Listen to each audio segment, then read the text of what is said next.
ថ្នាក់លេខ10បាទខេត្តព្រៃវែងគឺជាប់ចំណាត់ថ្នាក់លេខ10ទងសឥឡូវថានៅខ្សែទឹកខាងក្រៅហើយខ្សែទឹកខាងក្នុងកំពូលពេជ្រទាបាញ់សែនជ័យបាទកំពុងតែបោះពួយមកដែរហើយបាទមកជួយមើលទាំងអស់គ្នាបងប្អូនមើលឲ្យតម្លៃថាទុំណាឥឡូវឡើងហ៊ានរួមម៉ែអើយអ៊ំក្បាលទុំអ៊ំទាំងអស់ហើយអាចតែរួមមិនទៅមុខទេអារួមនឹងវាទៅមុខអីវា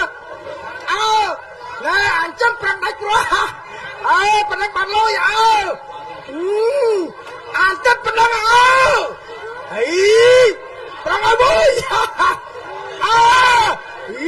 ងាប់ចោលអានទឹកប៉ុណ្ណឹងជួយមើលគ្នាអើយជួយមើលគ្នាអាយ៉ា